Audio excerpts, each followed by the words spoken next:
उसने अपना सिर हिलाया और मुस्कुराई। अब कोई जरूरत नहीं है, क्योंकि मेरे बॉस ने मुझे जो काम सौंपा था वह पूरा हो गया है। मैं अब निकल रही हूं। तभी अचानक कोई हड़बड़ाता हुआ कैफे के अंदर आया। असिस्टेंट पीछे मुड़ा और कुछ सेकंड के लिए बिल्कुल शांत हो गया।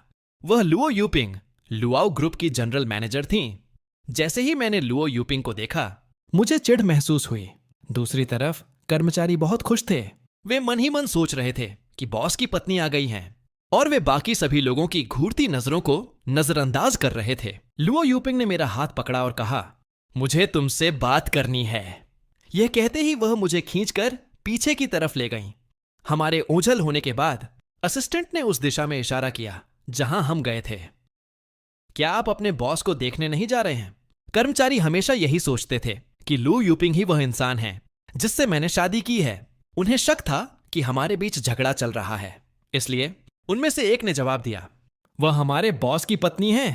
असिस्टेंट और भी ज्यादा हैरान हो गया। यह तो किसी भी तरह से शादीशुदा जोड़ा नहीं लगता। लेकिन दूसरों के मामलों में दखल देना उसका काम नहीं था, इसलिए वह जल्द ही वहां से चला गया। मैंने शांत होकर लू यूपिंग की तरफ देखा और कहा, लू यूपिंग, इस बार तुम क्या कहना चाहती हो? उसने मेरी तरफ देखते हुए भौहें सिकोड़ी। शेन, क्या तुम मुझसे इतनी कड़वाहट से बात करना बंद कर सकते हो? चीजें पहले जैसी क्यों नहीं हो सकती?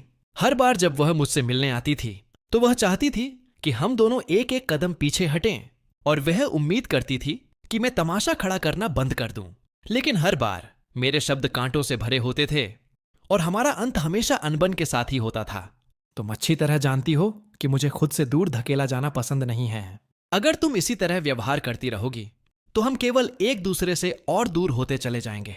इस बार लू यूपिंग पहले की तरह चिड़चिड़ी नहीं थी। यहां तक कि उसके लहजे में एक तरह का नखरा, लाड भी था। शायद हम बहुत लंबे समय से एक कोल्ड वॉर, शीत युद्ध में थे, और वह इससे थक चुकी थी और नहीं चाहती थी कि चीजें इस तरह चलती रहें। मैंने शांत होकर लू यूपिंग की तरफ देखा और कहा, क्योंकि मैं कभी तुमसे प्यार करता था। तुम्हारी हर बात मुझे स्वाभाविक रूप से बहुत खूबसूरत लगती थी।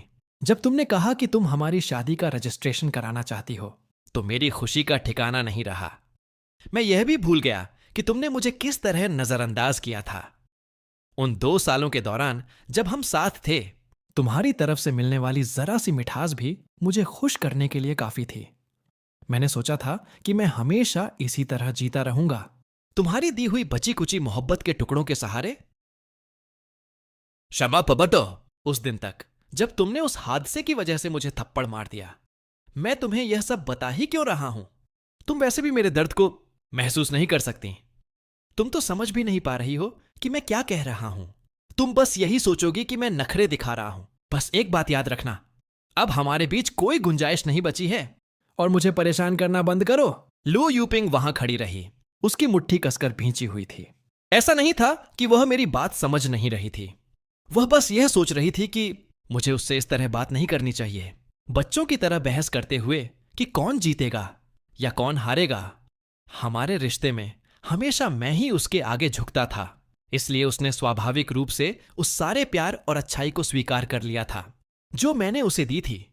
वह बहुत पहले से जानती थी कि मैं उसे पसंद करता हूं। यही वजह थी कि वह इतनी बेखौफ होकर मनमानी करती थी।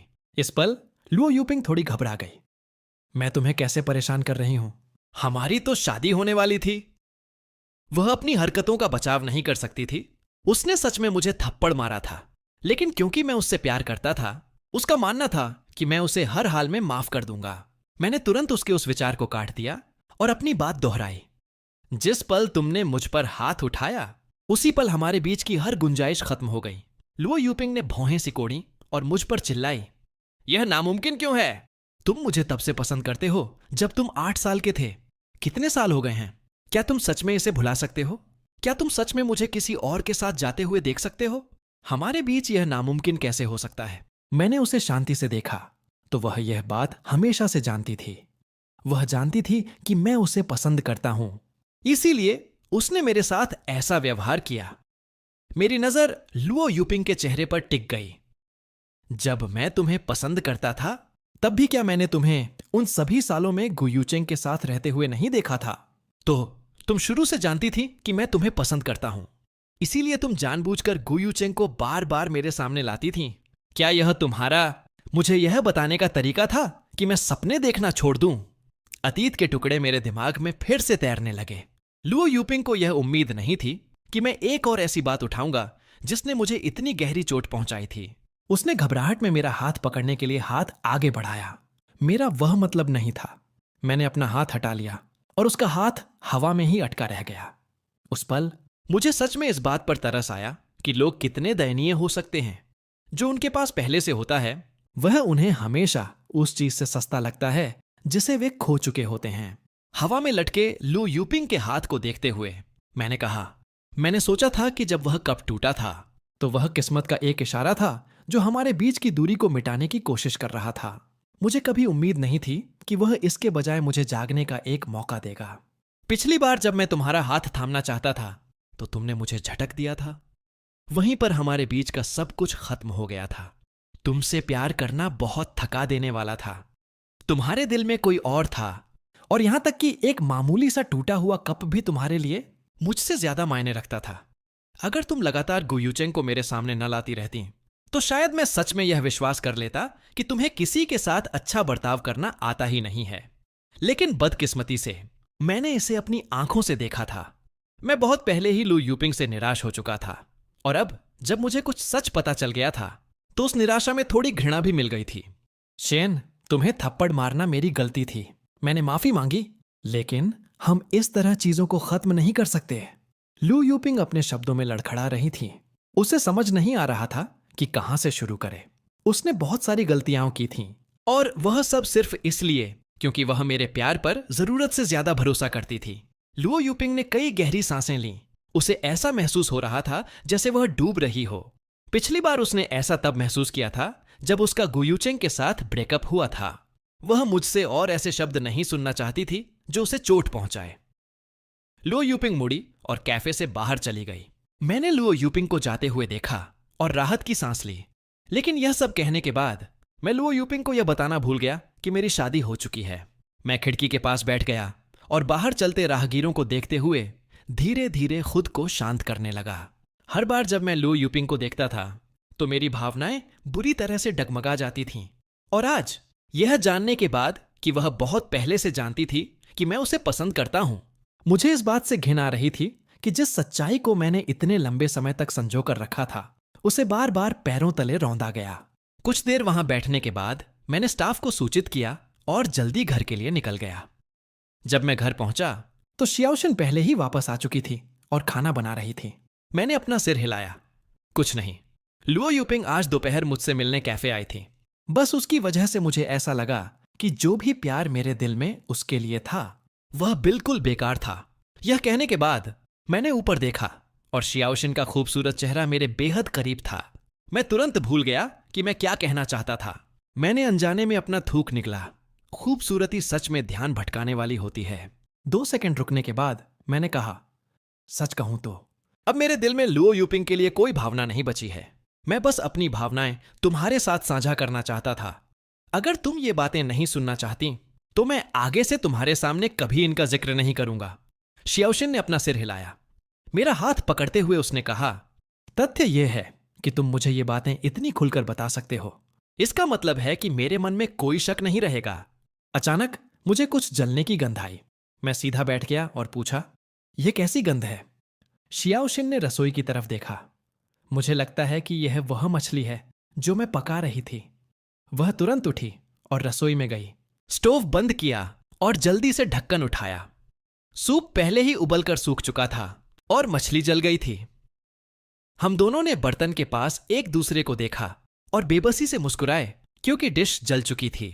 डिश जलने के कारण हमें शाम 6-10 बजे तक रात का खाना नसीब नहीं हुआ। खाना खाते समय मैंने जिक्र किया, आज कैफे में ऑर्डर देने के लिए एक बहुत ही अजीब इंसान आया था। एक पल के लिए तो मुझे सच में लगा कि वह परेशानी खड़ी करने आई है, लेकिन वह बहुत गंभीर लग रही थी। यह सच में अजीब था। शियाओशिन ने मेरी तरफ देखा और पूछा, वह अजीब कैसे थी? मैंने अपने चॉपस्टिक्स नीचे रखे और गंभीरता से कहा। उसने कहा कि वह 3000 कप कॉफी का ऑर्डर देना चाहती है और वह भी सब एक ही दिन में। शियाओशिन ने मुझ पर एक नजर डाली। यह तो सच में किसी परेशानी खड़ी करने वाले जैसा लगता है। मैं मुस्कुराया और कहा, मैंने उससे कह दिया कि हम इतनी कॉफी नहीं बना सकते। मेरा कैफे पहले से ही हर दिन व्यस्त रहता है, ऊपर से 3,000 कप और जोड़ना हमें मार ही डालता। मैंने मजाक में कहा कि मशीनें धुआं छोड़ने लगेंगी। उसने बहुत ईमानदारी से पूछा कि क्या हमें मशीनों की जरूरत है जो वह दे सकती है। फिर उसने अपनी मांग घटाकर 500 कप रोज कर दी। मैं आज तक कभी ऐसे किसी इंसान से नहीं मिला। शियाओशिन विचारमग्न दिखी और सावधानी से बोली, ऐसी कौन सी कंपनी की बॉस है जो इतनी दरिया दिल है? उस महिला के रूप को याद करते हुए मैंने कहा, वह काफी खूबसूरत भी थी। यह कहने के बाद मैंने शियाओशिन को कुछ बार और देखा। न जाने क्यों मुझे लगा कि वह महिला थोड़ी थोड़ी शियाओशिन जैसी दिखती थी। शियाओशिन ने लापरवाही से कहा, ज्यादा मत सोचो, शायद उसका बस कुछ समय के लिए दिमाग खराब हो गया था। मुझे उम्मीद नहीं थी कि शियाओशिन ऐसी बात कहेगी। शियाओशिन ने मेरे कटोरे में और खाना डाल दिया। कोई बात नहीं, थोड़ा और खाओ। उस रात शियाओशिन ने अपना काम खत्म करने के बाद टेबल पर रखे फोन को देखा और उसे वह बात याद आई जो मैंने रात के खाने के दौरान बताई थी। उसने वह नंबर डायल किया। कॉल बहुत जल्दी कनेक्ट हो गई। क्या तुमने शेन की जांच करवाई थी? शियाओशिन का लहजा शांत था, लेकिन उसमें नाराजगी की झलक थी। दूसरी तरफ का व्यक्ति भी डरने वाला नहीं था। अगर तुमने मुझे उसकी जांच न करने के लिए कहा था तो मेरी इतनी हिम्मत कैसे होती? इसलिए मैं बस खुद उससे मिलने चली गई। चूंकि मैं उससे मिल चुकी थी तो मुझे थोड़ा सा ग्रीटिंग गिफ्ट, सलामी का तोहफा तो लाना ही था, है ना? वह कैसा ग्रीटिंग गिफ्ट है? तुम साफ तौर पर शेन के लिए परेशानी खड़ी कर रही थी। एक दिन में 3,000 कप। मुझे यकीन नहीं हो रहा कि तुमने सच में ऐसा सोचा। दूसरी तरफ शियाओ किंग ने एक छोटी सी हंसी हंसी। तुम्हें पता है, मैं तो पहले 5,000 कप मांगने की योजना बना रही थी। शियाओशिन ने बिना किसी भाव के कहा, तुम्हें अब उसे परेशान करने की इजाजत नहीं है, समझी? यह कहने के बाद शियाओ किंग ने अचानक विषय बदल दिया। क्या तुम अभी भी अनिद्रा, नींद न आने की बीमारी से पीड़ित हो? तुम्हारी हालत कैसी है? शियाओशिन ने जवाब दिया, मैं वास्तव में पिछले 2 दिनों से काफी अच्छा महसूस कर रही हूं। यह तो अच्छी बात है। एक और बात, मेरे असिस्टेंट ने कहा कि लुओ ग्रुप की जनरल मैनेजर आज दोपहर कैफे गई थीं। वहां के कर्मचारियों ने यहां तक कहा कि लू यूपिंग उनके बॉस की पत्नी थीं। यह क्या चल रहा है? शियाओशिन यह सुनकर चौंक गई। वह शियाओ किंग ने भौहें सिकोड़ी और कहा, तो इसे खुद ही संभालो। शियाओशिन ने सिर हिलाया।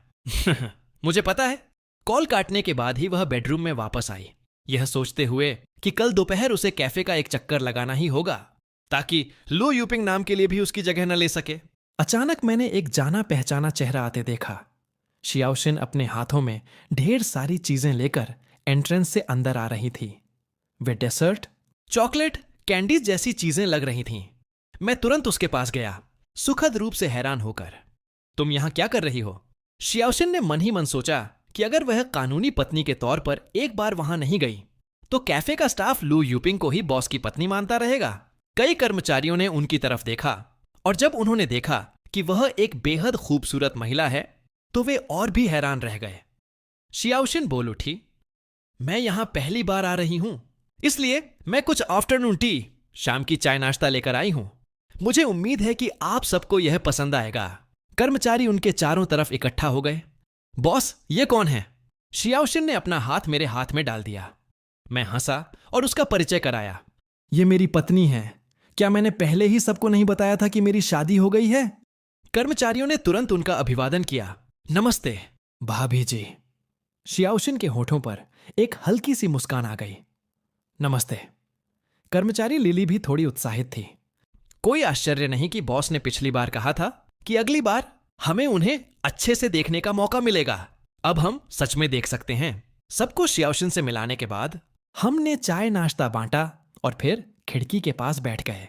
मैंने शियाओशिन की तरफ देखा और मुस्कुराते हुए फिर पूछा, तुमने आज दोपहर यहां आने का फैसला क्यों किया? मैंने अपनी रिपोर्ट लिखना खत्म कर लिया था और मेरी कोई क्लास भी नहीं थी, इसलिए मैं आ गई। उसके लहजे में थोड़ा मजाक था। क्या तुमने नहीं कहा था कि लुओ यूपिंग कल यहां आई थी? अगर मैं एक बार भी यहां नहीं आती तो क्या वे किसी और को भाभी जी नहीं बुलाने लगते? मुझे उम्मीद नहीं थी कि यह वजह होगी। मेरे होठों के कोने अनजाने में ऊपर उठ गए। ऐसा कैसे हो सकता है? मैंने उन्हें पहले ही कह दिया था कि किसी को भी यूं ही भाभी ना बुलाएं, वरना असली वाली नाराज हो जाएगी। शियाओशिन को उम्मीद नहीं थी कि मैंने पहले ही चीजें साफ कर दी थीं। वह एक पल के लिए दंग रह गई। तुम आज सुबह वहां खास तौर पर गई थीं? मेरे माता पिता शियाओशिन को देखकर सच में बहुत खुश हुए होंगे। यह देखकर कि शियाओशिन ने इनकार नहीं किया, मैं मुस्कुराया और कहा, तुम बहुत समझदार हो। मेरे माता पिता निश्चित रूप से तुम्हें पसंद करने वाले हैं। फिर मैंने अपने हाथ पर अपनी ठुड्डी टिकाई और अपना मुंह खोला। लुओ यूपिंग का जिक्र करना चाहता था, लेकिन यह पूरी तरह से सही नहीं लगा। मेरी झिझक को देखकर शियाओशिन ने सीधे कहा, अगर तुम कुछ कहना चाहते हो तो बस कह दो। क्या यही वह मूल वजह नहीं थी जिसके कारण हमने शादी की थी? इसलिए मैंने इसे जोर से कह दिया। हमारा परिवार और लुओ परिवार एक दूसरे को बचपन से जानते हैं, यहां तक कि मेरे और लुओ यूपिंग के साथ आने के बाद भी वह पहले की तरह मेरे घर आती जाती थी। उसने मेरे माता पिता के साथ भी काफी अच्छा बर्ताव किया था। अब जब तुम इतनी सच्ची हो तो यह स्वाभाविक ही है कि मेरे माता पिता तुम्हें पसंद करेंगे। शियाओशिन ने मजाक किया। तो फिर मुझे लगता है कि मुझे उसका शुक्रिया अदा करना चाहिए, जिसने मेरे लिए चीजें आसान बना दी। मैंने शियाओशिन का हाथ पकड़ा और हम कैफे से बाहर निकल गए। शियाओशिन ने गाड़ी घर की तरफ चलाई, फिर वह मेरे बगल में पैसेंजर सीट पर आ गई। जब हम सड़क पर थे तो मैंने आखिरकार पूछा, क्या तुमने रेस्टोरेंट बुक कर लिया था? शियाओशिन ने सिर हिलाया। मैंने दोपहर में ही वॉली होटल में बुकिंग कर दी थी। मैं यह सोचे बिना नहीं रह सका कि शियाओशिन कितनी विचारशील और बारीकियों का ध्यान रखने वाली है। शाम 5:30 बजे हम एक आलीशान होटल के प्रवेश द्वार पर पहुंचे। हम कार से बाहर निकले और संयोग से प्रवेश द्वार पर मेरे माता पिता दिख गए। शियाओशिन उनके सामने खड़ी हुई और उनका अभिवादन किया। नमस्ते मम्मी और पापा। जब मेरे माता पिता ने हमें देखा तो उनके चेहरों की मुस्कान और भी चौड़ी हो गई। फिर उन्होंने पूछा, यूपिंग, क्या तुम्हारे माता पिता आ गए हैं? शियाओशिन ने सिर हिलाया। वे पहले ही आ चुके हैं। वे प्राइवेट रूम में हमारा इंतजार कर रहे हैं। तो चलो जल्दी चलते हैं। हम समधि समधन को ज्यादा देर इंतजार नहीं करा सकते। मैंने शियाओशिन का हाथ थामा और अपने माता पिता के साथ प्राइवेट रूम में चला गया। मेरे ससुर और सास ने आकर हमारा गर्मजोशी से स्वागत किया। मेरे माता पिता पहले बोले, समधी जी, हमें पहले आपसे माफी मांगनी चाहिए। हमारे बेटे ने इस मामले को सच में बहुत जल्दबाजी में संभाला। इसके बजाय मेरे ससुर और सास ने माफी मांगते हुए सिर हिलाया। यह हमारी यूशिन थी जिसने पहले शेन के सामने शादी का प्रस्ताव रखा था, इसलिए माफी हमें मांगनी चाहिए। मेरे पिता 2 बार हंसे। यह बच्चों का अपना फैसला था। हालांकि वे एक दूसरे को लंबे समय से नहीं जानते हैं, लेकिन हम वास्तव में यूशिन को बहुत पसंद करते हैं। एक बार जब माता पिता ने बातचीत शुरू की तो ऐसा लगा जैसे कोई बांध टूट गया हो। इस बीच शियाओशिन और मैं चुपचाप अपना खाना खाते रहे, एक दूसरे के करीब झुककर धीरे धीरे फुसफुसाते रहे। डिनर रात 8:23 बजे तक चला और आखिरकार खत्म हुआ। दोनों माता पिता के चेहरों पर मुस्कान थी। जाने से पहले उन्होंने अपने अपने बच्चे से कुछ शब्द कहे और तभी यह मिलन वास्तव में समाप्त हुआ। आधे घंटे बाद शियाओशिन और मैं घर लौट आए। शियाओशिन ने तुरंत moments social media post check किया और पाया कि उसकी सास ने एक पोस्ट की थी। तस्वीरों में हमारा मैरिज सर्टिफिकेट और आज रात के डिनर की तस्वीरें शामिल थीं।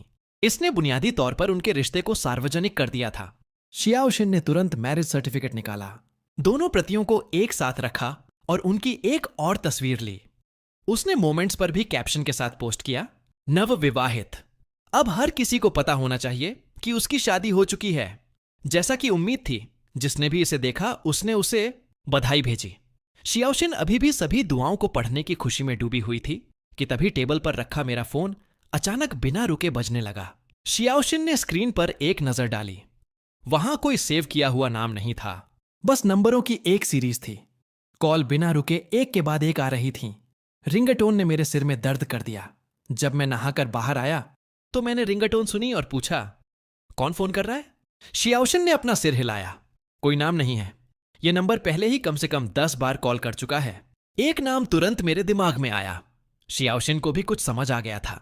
इस वक्त पागलों की तरह कॉल करना और मेरी मां द्वारा की गई मोमेंट्स पोस्ट को मिलाकर यह शक न करना मुश्किल था कि वह वहीं थी। मैंने अपना फोन उठाया और कॉल का जवाब दिया। इससे पहले कि मैं कुछ बोल पाता, लू यूपिंग की गुस्से से भरी आवाज दूसरी तरफ से गूंजी। लूसियन, तुम्हें आखिर क्या हो गया है? तुमने आखिर किससे शादी कर ली? हमारे अलग होने के बाद से कितना समय ही बीता है और तुमने पहले ही किसी और को ढूंढ लिया। तो यही वह प्यार था जिसके बारे में तुम मुझसे बात करते थे जब तुम मेरे साथ थे। क्या तुम पहले से ही किसी और से मिल रहे थे? लू यूपिंग की आवाज बहुत तेज थी। मेरे बगल में बैठी शियाओशिन ने सब कुछ साफ साफ सुना। अगर शियाओशिन मेरे बगल में ना होती तो मैं उसे गाली देना शुरू कर देता। मैंने खुद को थोड़ा शांत किया और कहा, चूंकि तुम पहले से ही जानती हो कि हमारा ब्रेकअप हो चुका है, तो क्या तुम मुझ पर कीचड़ उछालकर खुद को दिलासा दे रही हो? मेरी शादी से तुम्हारा क्या लेना देना है? मेरी जिंदगी अब वापस पटरी पर आ गई है। यह वही शादी है जो मैं चाहता था, जिसमें आपसी सम्मान और प्रयास हो। लू यूपिंग ने अपने दांत भींचे। मैं इसे फिर से कहूंगी, हमारा कभी ब्रेकअप नहीं हुआ था। मैंने उपहास किया, डेटिंग का कोई कानूनी असर नहीं होता। अगर तुम इस बात पर अड़ी हो तो मैं कह सकता हूं कि हम शुरू से कभी साथ थे ही नहीं। लुओ यूपिंग ने अपने दांत और भी जोर से भींचे। लूसियन, तुम मुझसे बदला ले रहे हो? यह सुनकर मैं हंसा। जब मैं तुमसे प्यार करता था तो तुम्हें कोई परवाह नहीं थी। तुम अतीत के बारे में जुनूनी थीं। तुमने कभी ऐसा बर्ताव नहीं किया जैसे तुम मुझे डेट कर रही हो। अब मुझे गंभीरता से आश्चर्य होता है कि जब तुम मेरे साथ थीं तो क्या तुम मुझे गु यूचेंग के सब्स्टिट्यूट विकल्प के रूप में देख रही थीं? लुओ यूपिंग की पुतलियां अचानक सिकुड़ गईं। उसका फोन पकड़े हुए उंगलियां पीली पड़ गईं। वह एक पल के लिए घबराहट में जम गई। मैंने आगे कहा, मैं अब तुमसे प्यार नहीं करता। तुम्हारी कोई भी नकारात्मक भावना मेरी वजह से नहीं है। मेरा तुम पर कोई उधार नहीं है। यह कहने के बाद मैंने फोन काट दिया और उस नंबर को ब्लॉक भी कर दिया। मैंने शियाओशिन की तरफ माफी मांगते हुए देखा। सॉरी, मुझे तुम्हारे सामने यह सब नहीं कहना चाहिए था। शियाओशिन ने अपना हाथ उठाया और मेरा हाथ पकड़ लिया, जैसे कि वह मेरे बगल की उस जगह पर अपना हक जता रही हो जो उसकी थी। एक और वजह थी कि मैंने तुमसे शादी की, जिसके बारे में मैंने तुम्हें कभी नहीं बताया। यह सुनकर मेरा शरीर अनजाने में तन गया। मैं गंभीर हो गया, अंदर से असहज महसूस करने लगा। मुझे डर था कि मेरे सामने खड़ा व्यक्ति कुछ ऐसा चौंकाने वाला न कह दे। शियाओशिन ने मेरे शरीर के कड़ेपन को महसूस किया और अपनी पीठ के चारों तरफ के हाथ से मुझे धीरे से थपथपाया, इससे पहले कि वह अपनी स्थिति के बारे में बात करे। डॉक्टर ने कहा है कि मुझे पीटीएसडी है। मैं समय समय पर एक थेरेपिस्ट से मिलती हूं, लेकिन इससे वास्तव में कोई खास मदद नहीं मिली है। मैंने शियाओशिन के साइड प्रोफाइल को देखा। मैंने सोचा था कि काम के दबाव के कारण वह अनिद्रा और बुरे सपनों से पीड़ित थी। पता चला कि यह मनोवैज्ञानिक आघात से जुड़ा था। शियाओशिन ने आगे कहा, जब मैं कॉलेज में थी तो मेरे थेरेपिस्ट ने सुझाव दिया था कि मैं किसी ऐसे व्यक्ति के आसपास रहने की कोशिश करूं जो मेरे जैसी ही वेवलेंथ पर हो। इसलिए मैंने कॉलेज में किसी को डेट करने की कोशिश की, लेकिन इसका उल्टा असर हुआ। शियाओशिन धीरे से हंसी। इतने सालों के बाद मुझे रोमांस में बिल्कुल कोई दिलचस्पी नहीं थी, जब तक कि मैं तुमसे अचानक नहीं मिली। सीधे शब्दों में कहें तो मैं बस तुम्हारे साथ रहना चाहती हूं और चाहती हूं कि तुम मेरे बगल में सो। हालांकि ऐसा कहना थोड़ा अजीब लग सकता है, लेकिन यह ईमानदारी से सच है। मैं कुछ बार अजीब तरह से हंसा। शियाओशिन के मुंह से वे शब्द सुनना सच में विश्वास करना मुश्किल था। मुझे डर था कि तुम गलत समझ सकते हो। शियाओशिन ने फिर से समझाया, मैं सच में तुम्हारे साथ अपनी जिंदगी बिताना चाहती हूं। तुम्हारे साथ रहना बहुत आरामदायक लगता है। कई साल हो गए हैं, लेकिन मुझे अभी भी अक्सर अनिद्रा की शिकायत रहती है। लेकिन पिछले कुछ दिनों से मेरी हालत आश्चर्यजनक रूप से अच्छी है। मैं पूछना चाहता था कि शियाओशिन किस तरह के हादसे से गुजरी थी, लेकिन ऐसा लगा जैसे घाव पर नमक छिड़कना होगा। इसके बारे में सोचने के बाद मैंने इसे जाने देने का फैसला किया। शियाओशिन ने चुपचाप मेरी तरफ देखा, चाहे वह स्नेह हो या कुछ और। कभी कभी वह वास्तव में भावुक हो जाती थी, जिस तरह से मैं उसकी भावनाओं की परवाह करता था। अपहरणकर्ताओं ने मेरी सहेली की बेरहमी से हत्या कर दी थी। मैंने उसे अपनी आंखों के सामने मरते देखा। अगला नंबर मेरा होने वाला था, लेकिन पुलिस आ गई और मैं बच गई। उसके बोलना खत्म करने के बाद अचानक खिड़की के बाहर से बारिश की आवाज आई। शियाओशिन अचानक कांप उठी। मैंने उसे अपनी बाहों में कसकर पकड़ लिया और धीरे से कहा, तुम्हें मुझे यह नहीं बताना चाहिए था। मुझे आखिरकार समझ आया कि जब हमारी शादी हुई थी तब उसने ऐसा क्यों कहा था। शियाओशिन ने कहा था कि उसके माता पिता वह सब कुछ स्वीकार कर लेंगे जो वह पसंद करती है। कोई आश्चर्य नहीं कि उसके माता पिता उसकी हर इच्छा पूरी करते थे जब तक कि वह खुश थी। अब सब कुछ समझ में आ रहा था। शियाओशिन मेरी छाती से सट गई, जैसे मुझसे थोड़ा सा सुकून पा रही हो। मैं तुम्हें यह बताने से नहीं डरती। मैं सच में तुम्हारे साथ अपनी पूरी जिंदगी बिताना चाहती हूं। यह सब जोर से कहने के बाद उसके दिल का बोझ हल्का हो गया। मैं उसकी कोमल कोमलता को महसूस कर सकता था और इसने मेरे दिल में हलचल मचा दी। ठंडी हवा बारिश के माध्यम से ठंड की लहरें ले आ रही थीं। जिससे वह सीधे होने से पहले अनजाने में अपने कंधों को सिकोड़ रही थी। मैंने अपनी आंखें झुकाईं और शियाओशिन पर एक नजर डाली। तभी शियाओशिन को एहसास हुआ कि उसने बिना ब्रा के केवल एक नाइट गाउन पहना हुआ था और वह अभी इतनी देर से मुझसे सटी हुई थी। कपड़े की 2 परतों के माध्यम से भी मैंने शायद सब कुछ महसूस कर लिया था। नहीं, शायद से उसका क्या मतलब था? मैंने निश्चित रूप से वह सब कुछ महसूस किया था जो महसूस किया जा सकता था। शियाओशिन का चेहरा लाल हो गया। उसने मुझे छोड़ दिया और तुरंत खड़ी हो गई। मैं वापस सोने जा रही हूं, यह कहकर वह वापस बेडरूम की तरफ भाग गई। बेडरूम में लौटने के बाद उसने कंबल खींच लिया और खुद से बार बार कहा, हम पति पत्नी हैं। मैंने अपना हाथ रेलिंग पर टिकाया और शियाओशिन को शर्मिंदगी में भागते हुए देखने के लिए मुड़ा। मैंने हल्के से एक भौं उठाई और बुदबुदाया, मैंने तो कुछ कहा भी नहीं, फिर वह क्यों भाग गई? ठीक उसी के बाद मैंने एक ऑनलाइन शॉपिंग ऐप खोला और Linlong flower mugs, lily of the valley mugs की खोज की। परिणामों का एक पेज रैंडमली पॉपअप हुआ। मैंने सबसे ज्यादा बिक्री वाले एक लिंक को खोला और उनमें से 20 का ऑर्डर दे दिया। मैं लो यूपिंग को अच्छी तरह समझता था। वह मुझे अपने पास रखने के लिए हर संभव शर्त का इस्तेमाल करेगी। इस बात की बहुत ज्यादा संभावना थी कि वह मुझसे मग वापस करने के लिए कहेगी। इसलिए मैंने थोक में 20 एक जैसे मग ऑर्डर कर दिए। आखिरकार वे सभी एक एक्स बॉयफ्रेंड के दिए हुए तोहफे थे और मैं भी उसका एक्स बॉयफ्रेंड था। यह सब खत्म करने के बाद मैं हाथ मुंह धोने के लिए उठा और शियाओशिन के साथ सोने चला गया। अगली सुबह नाश्ते के समय मैंने शियाओशिन की तरफ देखा।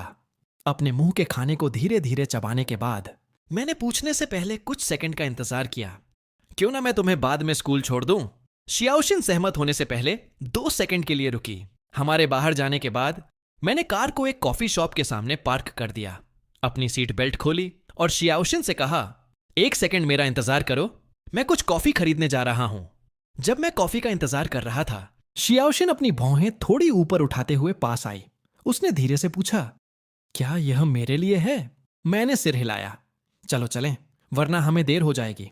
यह कहकर मैंने शियाओशिन का हाथ पकड़ा और उसकी सीट बेल्ट बांधते हुए दुकान से बाहर निकल गया।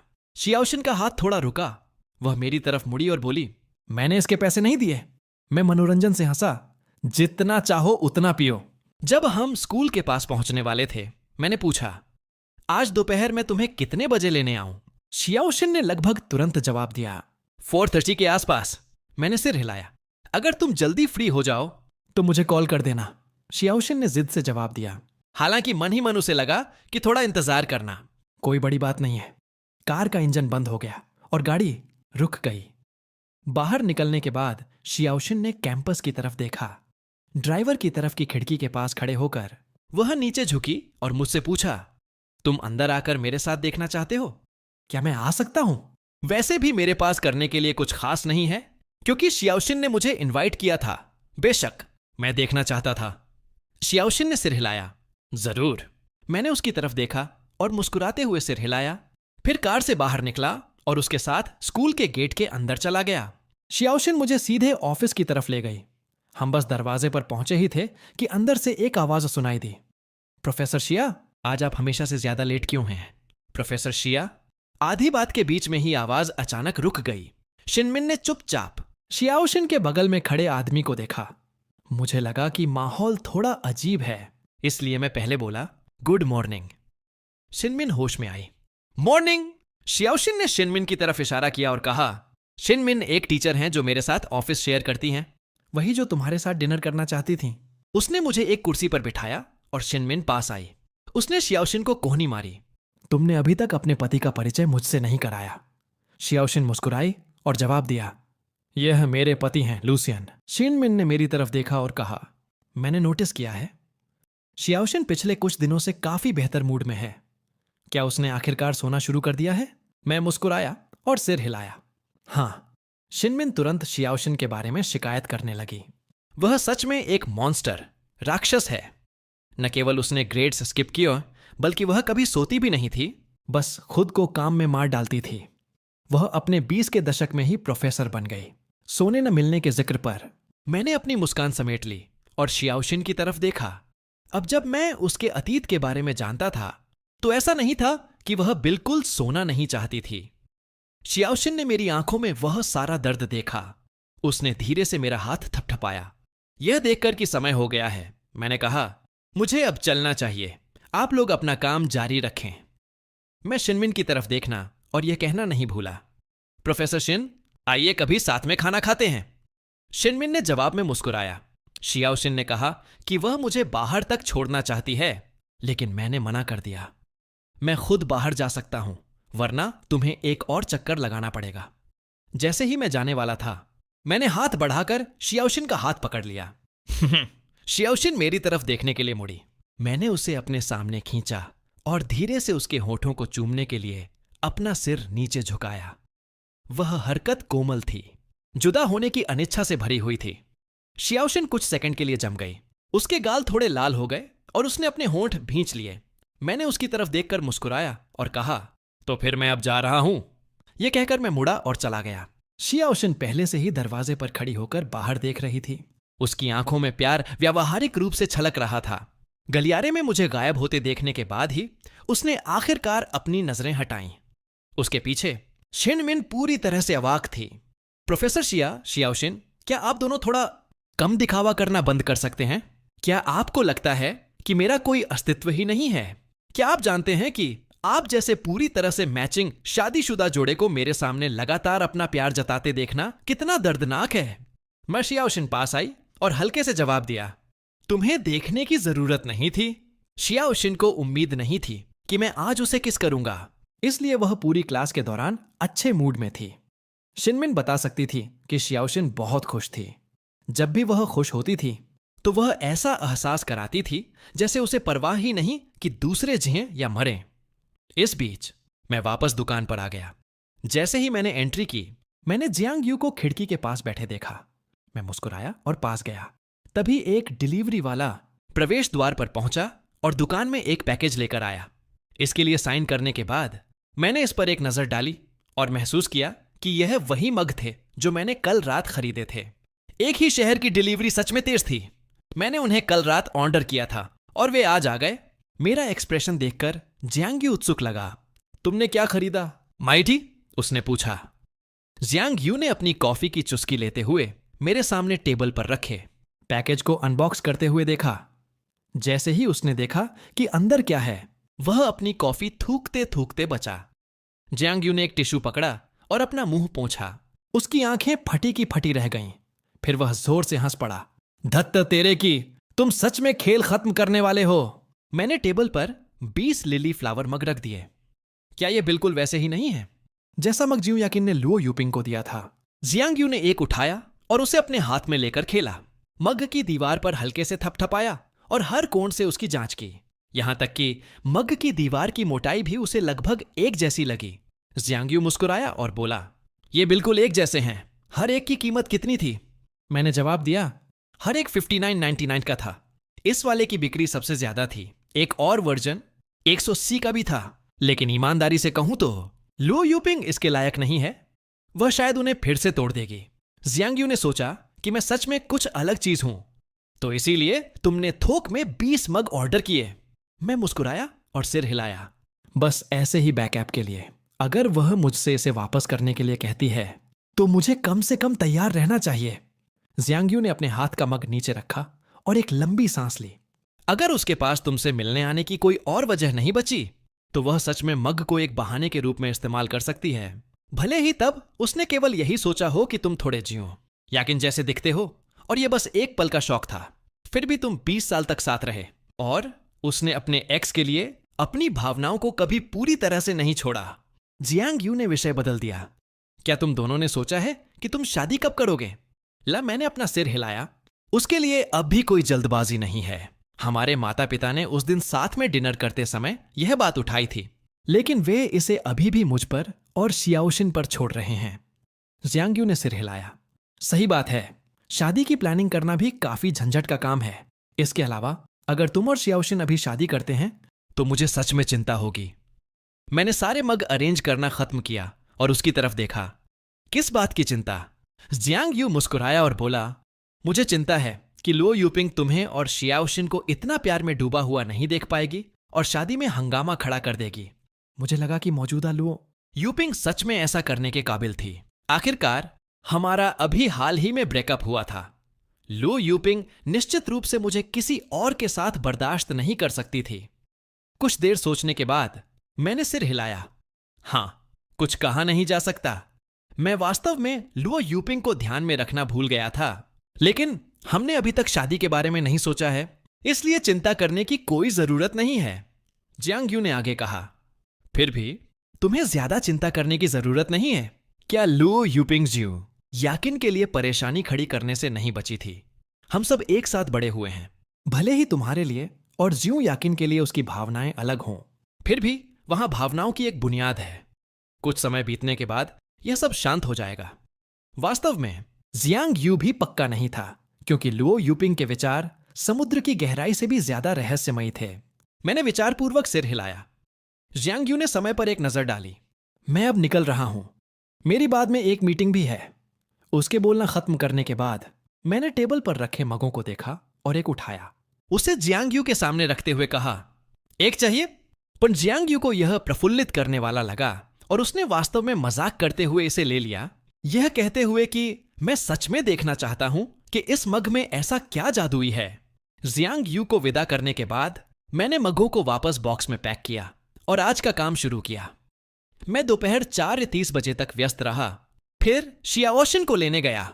मैंने अपनी कार की चाबियां पकड़ी और सीधे स्कूल की तरफ चल पड़ा। रास्ते में मैंने शियाओशिन को एक मैसेज भेजा, क्या मैं अब तुम्हें लेने आ सकता हूं? शियाओशिन ने लगभग तुरंत जवाब दिया, हां।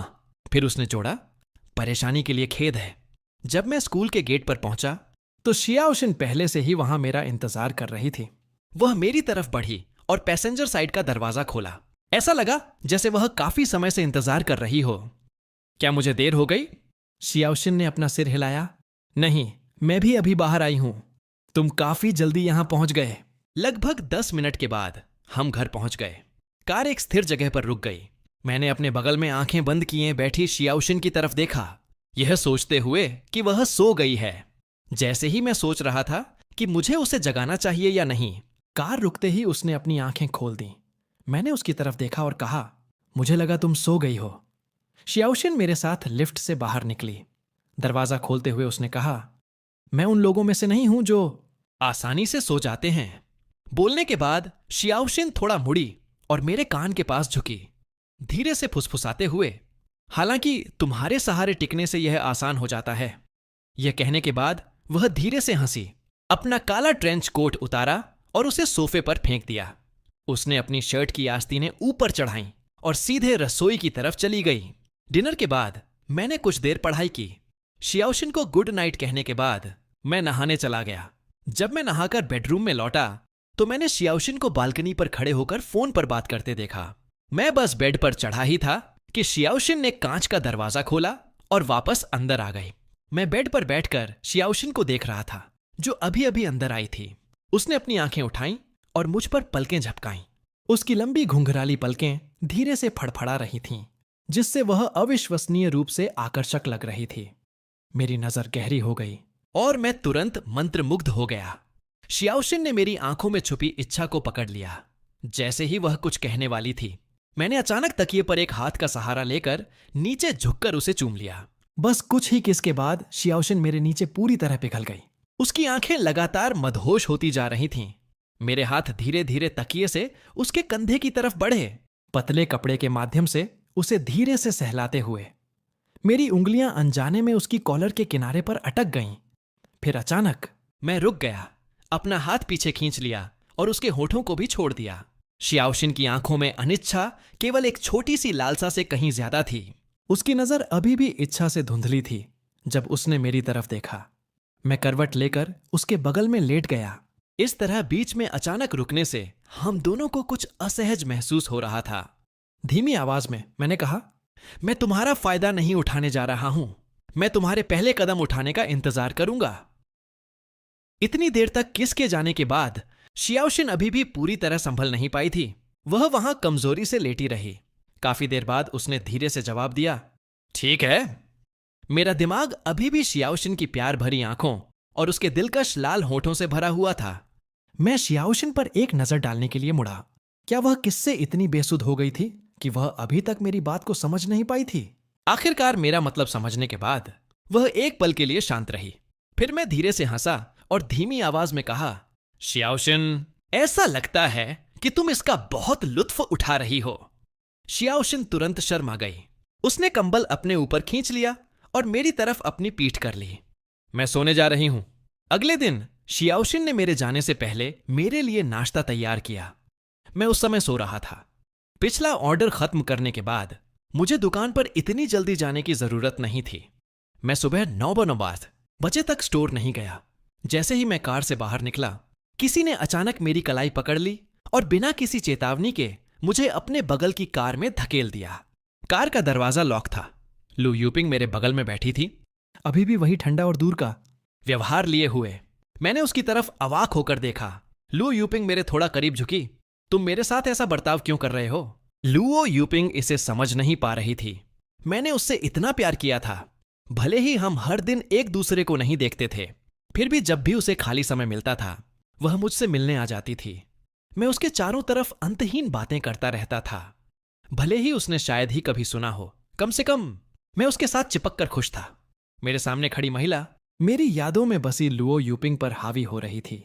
उसके हाथ अनजाने में मेरे कंधों पर दब गए। हाँ, तुम पहले ऐसे नहीं थे और तुम्हें इस एक्सप्रेशन के साथ मेरी तरफ नहीं देखना चाहिए। जैसे ही लुओ यूपिंग ने मेरे कंधों पर अपने हाथ रखे, मैंने घृणा से उसे झटक दिया। मुझे मत छुओ। हाँ, तुम ऐसा चेहरा क्यों बना रहे हो? मैंने कार के दरवाजे को फिर से खींचा, लेकिन कोई प्रतिक्रिया नहीं हुई। लुओ यूपिंग ने हाथ आगे बढ़ाया। वह मेरे चेहरे को छूना चाहती थी। जैसे ही उसका हाथ मेरे गाल पर पड़ने वाला था, मैंने उपहास किया, क्या तुम मुझे फिर से थप्पड़ मारने की कोशिश कर रही हो? लुओ यूपिंग का हाथ तुरंत जम गया। मैंने गुस्से में उसकी तरफ देखा। लुओ यूपिंग, यह आखिरी सब्र है जो मेरे पास तुम्हारे लिए बचा है। अभी दरवाजा खोलो। मुझे तुम्हारे खिलाफ हिंसा का इस्तेमाल करने के लिए मजबूर मत करो। लुओ यूपिंग की आंखें लाल हो गईं और उसकी आवाज कांपने लगी। शियन, मैं गलत थी। मैं जानती हूं कि मैं गलत थी। कृपया मुझे छोड़कर मत जाओ, ठीक है? लुओ यूपिंग सुबह से ही यहां मेरे आने का इंतजार कर रही थी। उसे सब कुछ पर पछतावा था और उसका दिल बुरी तरह से दुख रहा था। यह सुनकर मेरा एक्सप्रेशन शांत रहा। लुओ यूपिंग, तुम यहां किसके लिए नाटक कर रही हो? मैं तुम्हारी तरफ से किसी भी तरह की माफी स्वीकार नहीं करूंगा और मुझे उम्मीद है कि तुम मेरे सामने आना बंद कर दोगी। यह शहर इतना बड़ा है, अगर तुम थोड़ी सी भी सावधानी बरतोगी तो हम फिर कभी एक दूसरे से नहीं टकराएंगे। हम बस अजनबी बन सकते हैं। लुओ यूपिंग सब कुछ समझ गई थी। वह बस चाहती थी कि मैं पहले अपना सिर झुकाऊं। मैं इसकी भरपाई कर दूंगी। मैं तुम्हें किसी और के साथ बर्दाश्त नहीं कर सकती। यह कहने के बाद लुओ यूपिंग फिर से मेरे करीब आने लगी। मैंने अपने हाथ से उसे दूर धकेल दिया। इस समय लुओ यूपिंग थोड़ी विक्षिप्त, पागल लग रही थी। तुमने मेरा मग तोड़ दिया। मग पहले ही टूट चुका है। मैं तुमसे किसी भी चीज की भरपाई करने के लिए नहीं कह रही हूं। आइए सब कुछ भूल जाएं जो हुआ और पहले की तरह वापस आ जाएं। मैंने उसे जोर से धक्का दिया। मुझसे दूर हटो, मैं गुस्से में चिल्लाया। मेरे धक्के से लुओ यूपिंग लड़खड़ा गई और उसे मुझे छोड़ना पड़ा। अचानक कार की खिड़की पर जोर जोर से खटखटाने की आवाज आई। मेरी नजर खिड़की पर पड़ी। मेरी मां इस पर वार कर रही थी। लुओ यूपिंग ने कार का दरवाजा अनलॉक कर दिया। मेरे पिता को भी उम्मीद नहीं थी कि लुओ यूपिंग वास्तव में ऐसा कुछ करेगी। अतीत में वह इसकी कल्पना करने की हिम्मत भी नहीं करते। बुजुर्गों के सम्मान में लुओ यूपिंग ने कार का दरवाजा खोला। मैं तुरंत कार से बाहर निकल आया। लुओ यूपिंग भी बाहर निकली और मेरे माता पिता के सामने खड़ी होकर उनसे माफी मांगने लगी। अंकल लू, आंटी लू, आई एम सॉरी। यह पहली बार नहीं था जब लू यूपिंग माफी मांगने आई थी, लेकिन मेरे पिता ने हमेशा उससे मिलने से मना कर दिया था। किसी को उम्मीद नहीं थी कि वे इन परिस्थितियों में मिलेंगे। मेरी मां गुस्से में थी। जब यह हुआ था तब तुमने शेन से माफी नहीं मांगी थी, लेकिन अब तुम आखिरकार इसके बाद घबरा रही हो। लुओ यूपिंग, जब हमें पहली बार पता चला कि तुम्हारा ब्रेकअप हो गया है तो मैंने एक बार भी नहीं सोचा था कि यह तुम्हारी गलती थी। मैं इसके बजाय शेन को दोष देती रही, लेकिन किसने सोचा था कि तुम हम पर ऐसा कुछ करोगी? तुमने आखिर क्या किया था? जिस बच्चे को हमने इतने सालों से बड़ा होते देखा है, जिस होने वाली बहू से हम इतने संतुष्ट थे, वह इस तरह की इंसान निकली। मैंने अपनी मां का हाथ दबाया। लुओ यूपिंग के पास अपना बचाव करने के लिए कोई शब्द नहीं थे और वह खुद को लाचार महसूस कर रही थी, इसलिए वह केवल चुपचाप सुन सकती थी। मेरे पिता भी वैसे ही थे। उनका रवैया उदासीन रहा क्योंकि उन्होंने कहा, तुम्हें हमारी माफी की जरूरत नहीं है। तुम्हारे माता पिता ने बहुत पहले ही माफी मांग ली थी। शियन की अब शादी हो चुकी है और उसकी जिंदगी आखिरकार पटरी पर आ गई है, इसलिए उसे और परेशान करना बंद करो।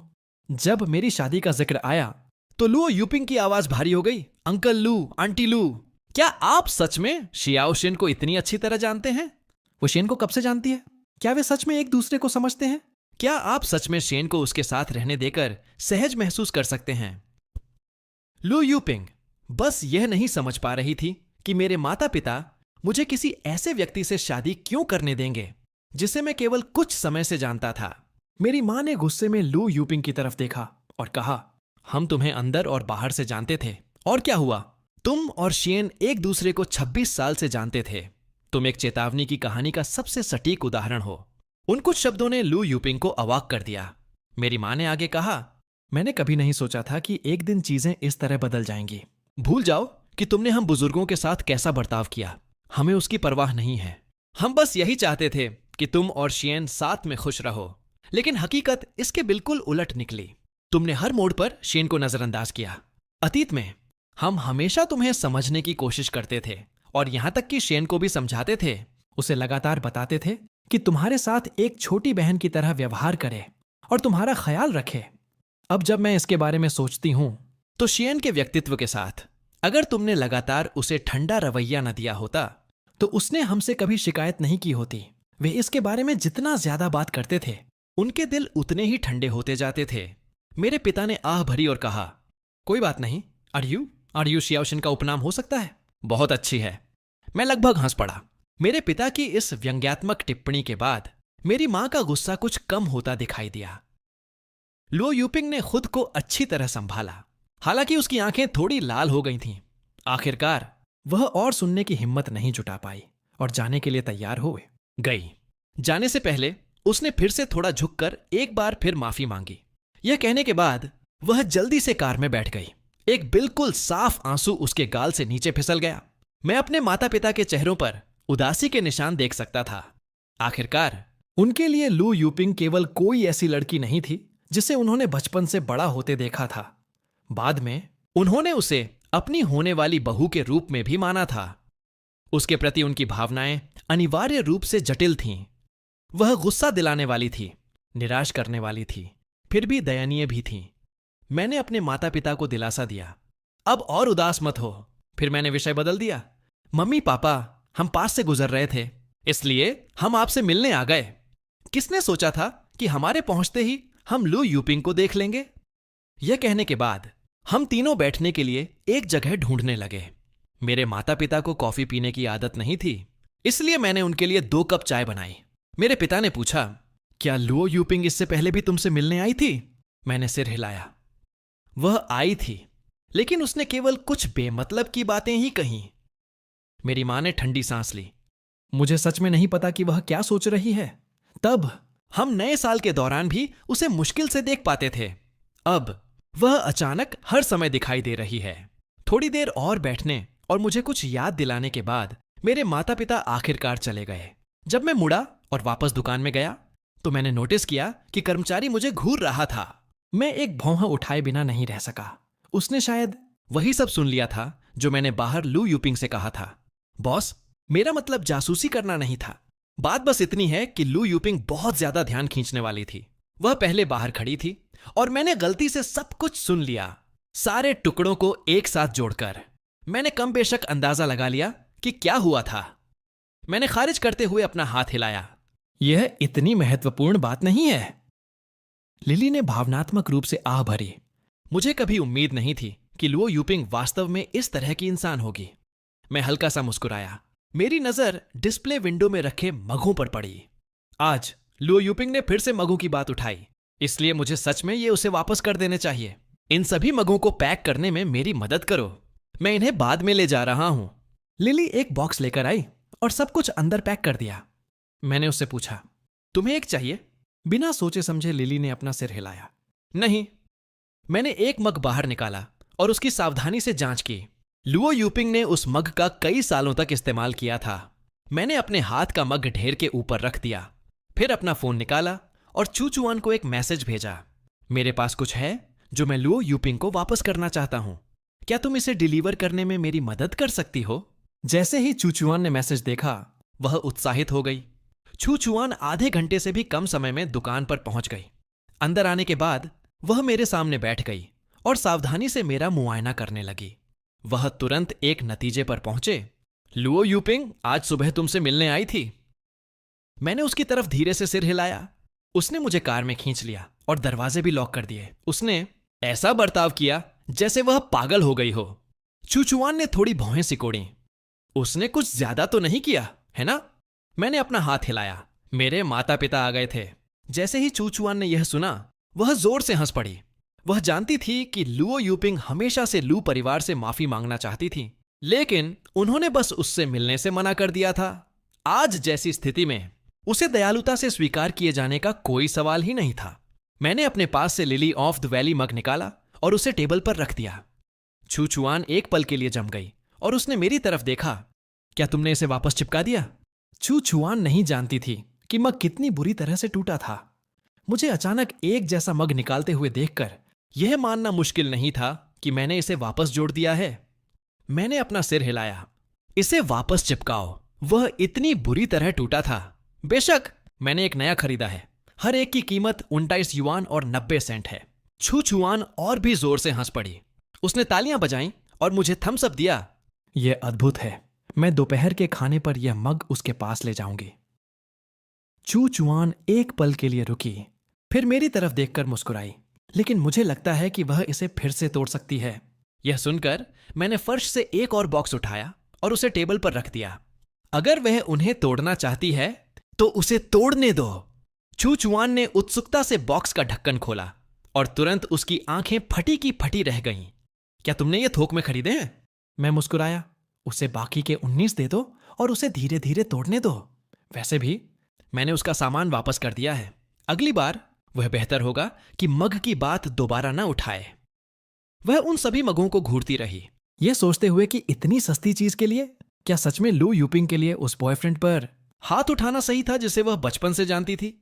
19 तय क्यों? मैंने समझाया। मूल रूप से 20 थे। जियांग यू ने एक ले लिया, इसलिए 19 बचे हैं। मैंने चूचुआन की तरफ देखा। मेरी आंखें चमक उठीं। तुम्हें एक चाहिए?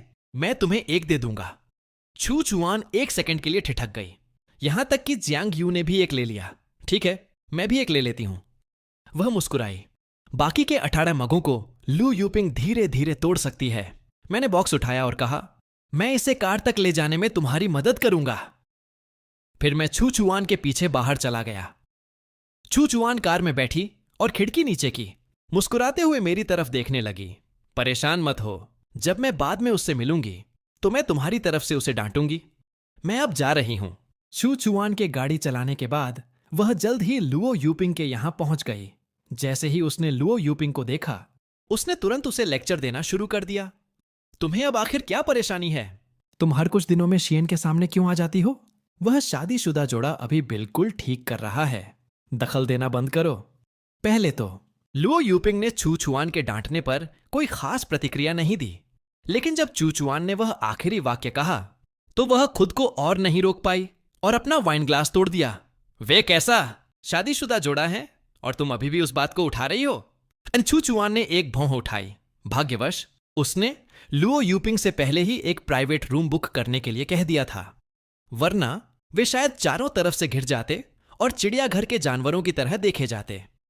चूचुआन ने दूसरा ग्लास पकड़ा, उसमें कुछ वाइन डाली और उसे लुओ यूपिंग के सामने रख दिया। अगर मैं शेन की जगह होती तो मैं भी यही सोचती कि तुम आसपास रहने के लिए एक असुरक्षित इंसान हो। कौन जानता है कि तुम कब अचानक कुछ और अपमानजनक कर बैठो। यह स्वाभाविक ही है। बस इस पूरी चीज को अब जाने दो। इसके अलावा जब गु यूचेंग ने तब जाने की जिद की थी तो तुमने उसे भी रुकने के लिए मजबूर नहीं किया था। लू यूपिंग आखिरकार बोलने से पहले काफी देर तक शांत रही। वे अलग हैं। जब लूसियन का जिक्र आया, लुओ यूपिंग की आंखों में एक हल्की सी उदासी दिखाई दी। जियो याकिन केवल एक राहगीर था, लेकिन शेन और मैं इतने सालों से एक दूसरे को जानते हैं। अब वह इसे जाने देना चाहता है। क्या मेरे लिए उसे रोकने की कोशिश करना गलत है? चूचुआन अब लुओ यूपिंग की बेतुकी बातें और नहीं सुनना चाहती थीं। उसने सीधे बॉक्स से एक मग निकाला और कहा, ये लो, शेन ने मुझे यह तुम्हें देने के लिए कहा था। लुओ यूपिंग मग देखकर जाहिर तौर पर दंग रह गई थी। छू चुआन मुस्कुराई और बोली।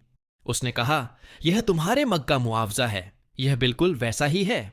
तुम्हें पता है, वह भी तुम्हारा एक्स बॉयफ्रेंड है, इसलिए यह भी एक एक्स बॉयफ्रेंड का दिया हुआ मग है। जब तक तुम इसके बारे में ज्यादा नहीं सोचती, तब तक यह बुनियादी तौर पर तुम्हारे पुराने मग जैसा ही है। जैसे ही उसने अपनी बात खत्म की, मग फर्श पर टूटकर बिखर गया। एक तीखी टूटने की आवाज गूंज उठी। लुओ यूपिंग एक गहरे एक्सप्रेशन के साथ खड़ी हो गई, लूसियन को ढूंढने और उसका आमने सामने सामना करने के लिए तैयार। चूचुआन नीचे झुकी और मग्गों का पूरा बॉक्स टेबल पर रख दिया। मैं जानती थी कि तुम इसे तोड़ दोगी। लो भाई, अभी भी 17 बचे हैं। लुओ यूपिंग की नजर मगों के बॉक्स पर कसकर टिक गई। उसने पहले कभी इस स्टाइल के मग से इतनी नफरत नहीं की थी। इस बीच शियाओशिन की आज दोपहर एक और मीटिंग थी। जब उसने स्कूल छोड़ा तो पहले ही 6 बज चुके थे। उसने अपनी रफ्तार बढ़ाई और कार में बैठ गई। अपनी सीट बेल्ट बांध ली। कार शुरू करने से पहले उसने अपना फोन निकाला और मुझे एक मैसेज भेजा। आज मीटिंग थोड़ी देर तक चली। मैं घर थोड़ा लेट पहुंच सकती हूं। अगर तुम्हें भूख लगी हो तो पहले खा लो, मेरा इंतजार मत करना। मैंने लगभग तुरंत जवाब दिया, क्या तुमने खाना खा लिया? शियाओशिन की उंगलियों ने कीबोर्ड पर कुछ अक्षर टैप किए। अभी नहीं, मैंने जवाब दिया। तो फिर मैं तुम्हारे वापस आने का इंतजार करूंगा। शियाओशिन ने स्क्रीन की तरफ देखा। उसके होठों के कोने अनजाने में ऊपर की तरफ मुड़ गए। ओके। रिप्लाई करने के ठीक बाद उसके फोन ने उसे नोटिफाई किया कि यह 30 सेकंड में बंद हो जाएगा। उसने अपना फोन रख दिया और कार चलाकर घर की तरफ चल दी। लेकिन अप्रत्याशित रूप से वह नीचे एक बिन बुलाए मेहमान से टकरा गई। कोई हमेशा शेन के साथ खाना खाने के लिए उसके घर के रास्ते को ब्लॉक कर रहा था। उदाहरण के लिए लुओ यूपिंग उसके सामने खड़ी थी। अब इसे अकेले में उनकी पहली प्राइवेट मुलाकात माना जा सकता था। लुओ यूपिंग को उस पत्नी से टकराने की उम्मीद नहीं थी जिसने कानूनी तौर पर मेरे साथ अपनी शादी का रजिस्ट्रेशन कराया था। उसने उसे कभी गंभीरता से नहीं लिया था।